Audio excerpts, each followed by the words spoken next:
찬송가 144장 찬송하십시다. 144장.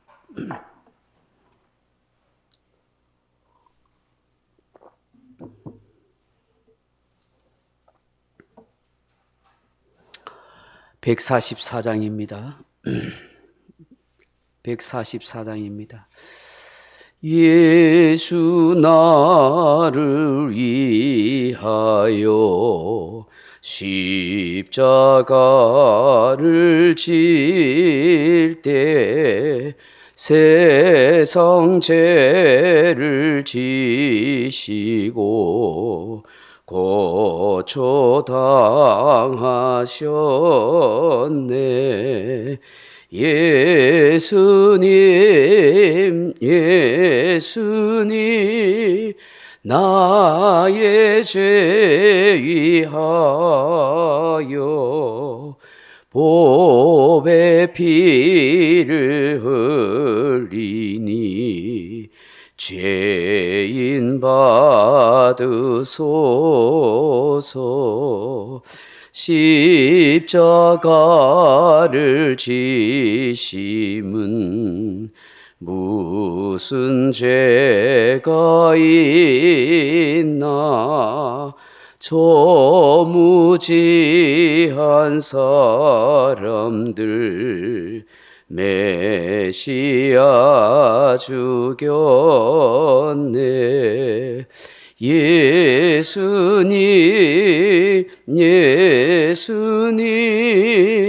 나의 죄 위하여 보배 피를 흘리니 죄인 받으소서. 피와 같이 붉은 죄 없는 이가 없네. 십자가의 공로로 눈과 같이 되네. 예수님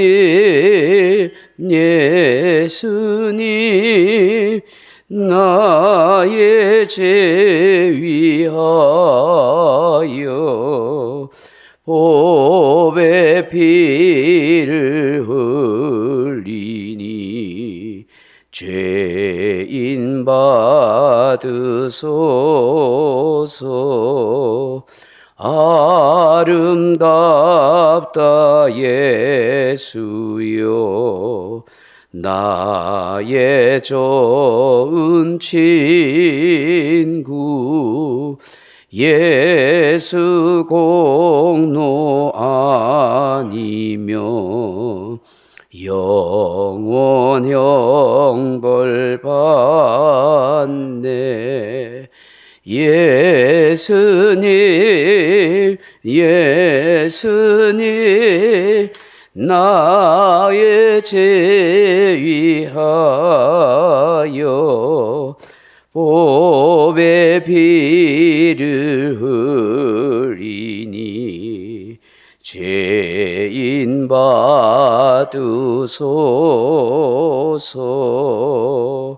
아멘. 하나님 말씀은 신약성경 마가복음 11장 1절로 7절 말씀 보겠습니다. 마가복음 11장 1절에서 7절 말씀입니다. 신약성경 73페이지 마가복음 11장 1절에서 7절 말씀까지 같이 읽겠습니다. 마가복음 11장 1절에서 7절 말씀입니다. 그들이 예루살렘에 가까이 와서 감난산 벳바게와 베다니에 이르렀을 때에 예수께서 제자 중 둘을 보내시며 이르시되 너희는 맞은편 마을로 가라. 그리로 들어가면 곧 아직 아무도 타보지 않은 나귀 새끼가 매여 있는 것을 보리니 풀어 끌고 오라. 만일 누가 너희에게 왜 이렇게 하느냐 묻거든 주가 쓰시겠다 하라. 그리하면 즉시 이리로 보내리라 하시니 제자들이 가서 본즉 나귀 새끼가 문 앞 거리에 매여 있는지라. 그것을 푸니 거기 서 있는 사람 중 어떤 이들이 이르되 나귀 새끼를 풀어 무엇하려느냐 하며 제자들이 예수께서 이르신 대로 말한데 이에 허락하는지라. 나귀 새끼를 예수께로 끌고 와서 자기들의 겉옷을 그 위에 얹어 놓음에 예수께서 타시니. 아멘. 사랑하는 성도 여러분, 고난주간 첫째 날 이 새벽에 나귀 새끼를 타시는 예수님에 대해서 말씀을 나누고자 합니다. 어느 날 예수님께서 예루살렘에 가까운 곳인 감난산 벳바게와 베단이라 하는 마을에 이르렀을 때에 두 제자들을 보내십니다. 맞은편 마을에 가서 그곳에 있는 나귀와 나귀 새끼를 데리고 오느라. 가보면 함께 묶여 있을 것이다. 그리고 홍두가 묻거든 주님이 쓰시겠다고 그렇게 말해라. 그러면 가져가도록 허락할 거라. 그렇게 말씀하십니다. 두 제자는 영문도 모른 채 예수님이 말씀하시니까 그대로 맞은편 마을에 가봅니다. 예수님이 말씀하신 대로 정말로 그곳에 나귀와 나귀 새끼가 매여 있는 것을 보게 됩니다. 예수님이 말씀하신 대로 신기하게도 나귀와 나귀 새끼가 여기에 매여 있네. 그래서 그 나귀 새끼를 그리고 나귀를 풀어서 데리고 오는데 마치 그것을 보고 있던 주인이 이렇게 묻습니다.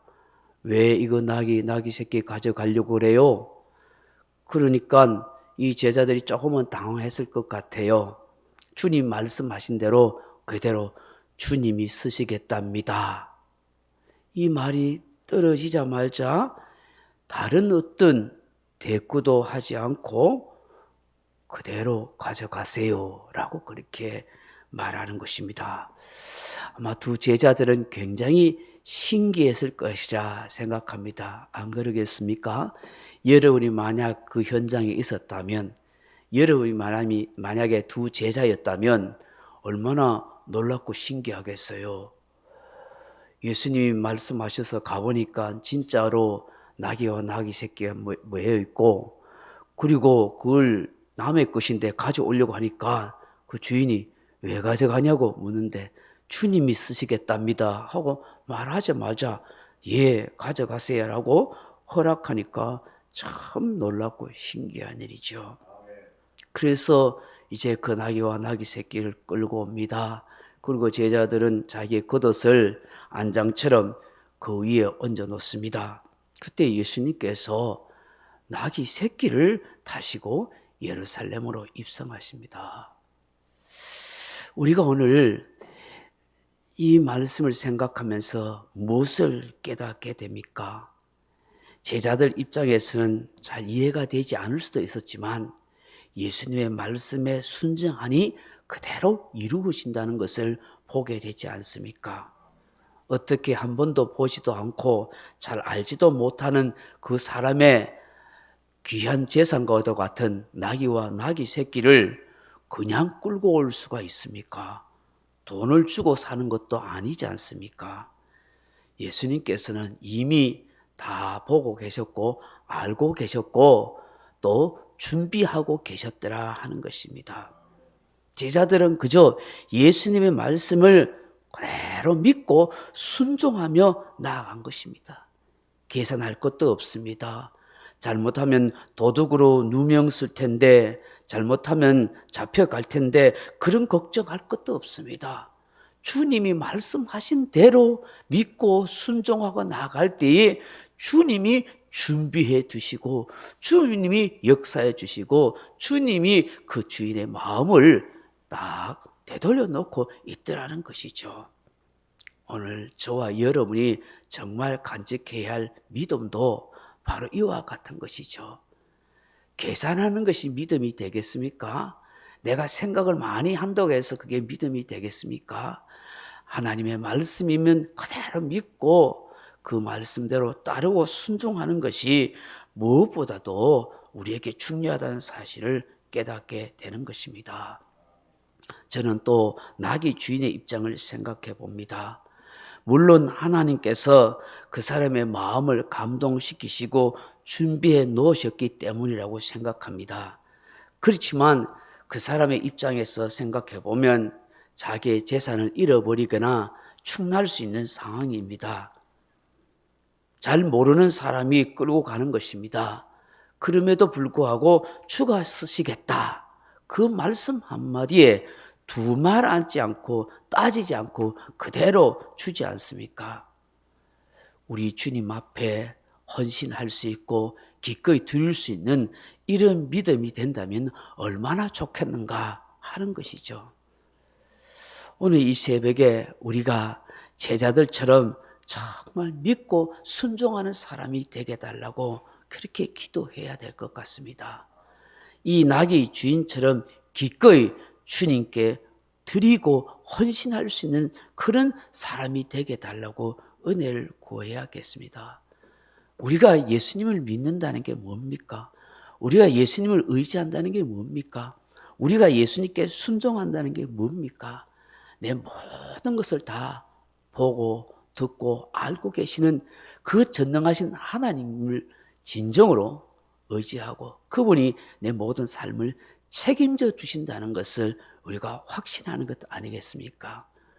참 신앙의 출발은 내가 믿는 예수님이 어떤 분이신지를 제대로 깨닫고 아는 데서 이루어지는 것이라고 저는 생각합니다. 이 새벽에 이 말씀을 다시 한번 묵상하면서 주님이 쓰시겠다 하면 내 무엇이라도 기꺼이 드릴 수 있는 믿음의 사람이 되게 해 주옵소서. 주님이 말씀하신다면 그걸 그대로 믿고 진심으로 순종하고 따를 수 있도록 하나님 은혜를 더하여 주옵소서. 그렇게 기도하는 이 새벽이 되어지기를 주님의 이름으로 축원합니다. 우리 명령과 선포 한번 하십시다. 1. 나는 주님의 은혜로 모든 일에 날마다 점점 더 좋아지고 있다. 나는 오늘부터 다른 사람을 비난 원망하거나 비판 판단 정죄하지 않겠습니다. 나는 하나님 다음으로 나를 사랑한다. 나는 나를 사랑한다. 교만은 독약이다. 그 어떤 경우에도 감사합니다. 나는 내 안에 살아계신 예수님 때문에 행복하다. 있을지어다 그대로 되니라. 좋았더라. 아멘. 각자 기도하시다가 돌아가시기 바랍니다.